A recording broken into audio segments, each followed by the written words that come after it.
For more than 55 days, protesters have taken to the streets in Portland in often violent clashes. Tonight, a judge is granting a temporary restraining order, barring federal agents from forcibly removing journalists from the protests. Here's ABC's Kana Whitworth.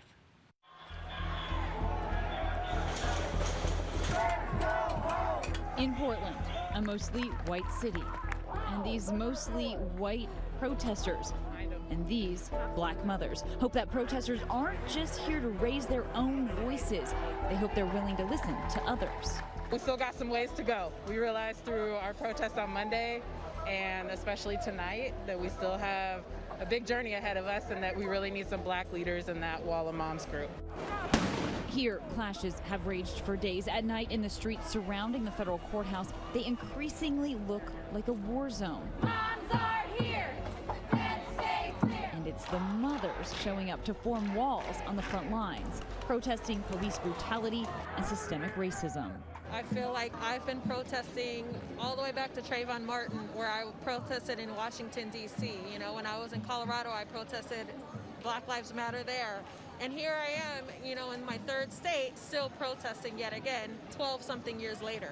What do you want people to know? I want people to know that racism is very much still a real thing, down to my 6-year-old having to deal with it at school on a daily basis. So, yeah, I want people to come out here and support us. Overnight, thousands gathering behind them. Many criticizing the use of force by federal agents sent in by President Trump to protect federal buildings. Authorities came out with flashbangs, and now they're shooting gas into the crowd. One of those buildings, this courthouse, has become a nightly rallying point for the standoff between protesters and those agents. I actually want to see this. Even Portland Mayor Ted Wheeler seen caught in tear gas after joining the protests himself, telling the New York Times that he saw nothing to provoke that kind of response. This is a egregious overreaction on the part of the federal officers. This is not a de-escalation strategy. This is flat out urban warfare. Agents, though, issuing several warnings after protesters breached the wall around the courthouse. They were lighting fireworks and several small fires outside the building. And in an endless cycle of aggression, as the protests grow, agents have responded with increasing force. You can see people running. You can see people running from the tear gas, but that was a firework set off by protesters. Authorities just heavily gassed this whole area. We're all choking on it. Since Sunday, these parents have put their bodies on the line to protect the right to protest, their ranks seeming to grow every night. Seeing this large crowd here in Portland, Oregon, it gives me hope as a black mother and for my children. For nearly 2 months, Portland has seen sustained unrest stemming from the killing of George Floyd, but focused on police brutality and racial injustice locally. But in the last month, the presence of federal agents has only inflamed tensions, and the president seems to be doubling down. People were out of control for 51 days, a long time. And Homeland Security and other law enforcement with us went in, and they've done a great job.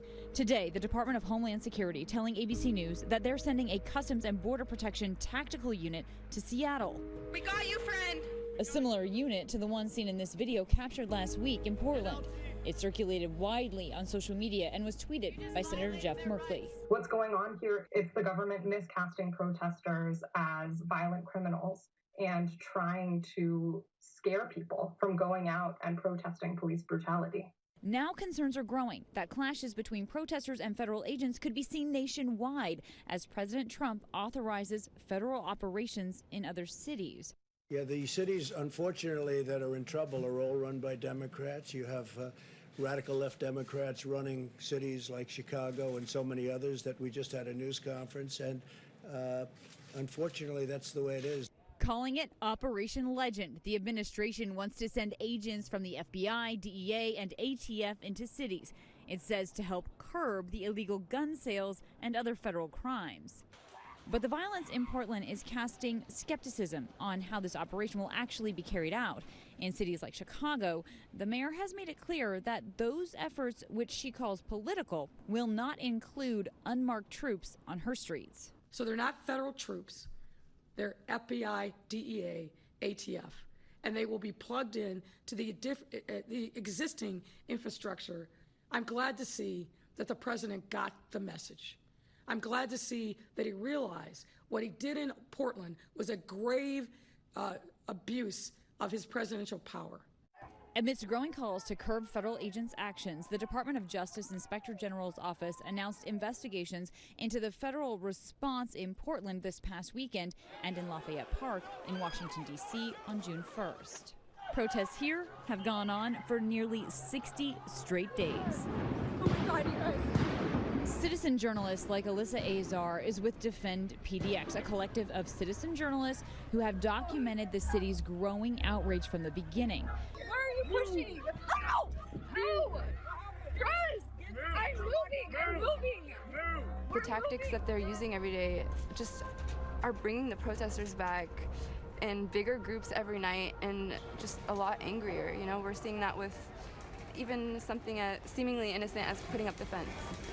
We see what that does every single night. I feel like what they're doing is really enraging people more than anything. She worries that if tensions don't subside, things could get much worse. Like, the only thing that could happen next that will take it to the next level is for an officer, federal or, Portland police, to fire a live round. We've already seen those being pointed and pulled from holsters at least on 2 different occasions. I know that's a fear for a lot of people, and I know, if that happens, I can't even imagine the reaction that's going to be had. There's already so much anger. For many protesters, these clashes between law enforcement bring into clear focus why they came out at first and why they continue night after night. Bev Barnum started the Wall of Moms. So the group really, it organized itself. These women mobilized themselves to protect protesters, to protect human rights, Black human rights. We're not throwing bricks at them. We're not throwing water bottles. We're not taking off our shoes and chucking them. We're screaming, leave our kids alone. I'm sorry. Do you want to say anything about standing out here tonight? It's empowering. It's empowering to see the numbers out here, especially being new to Portland and seeing especially the white allyship, let's be honest. I'm blown away. Every day the numbers grow, the numbers are intense, and everybody's out here for the long haul, and it's empowering. It gives me hope.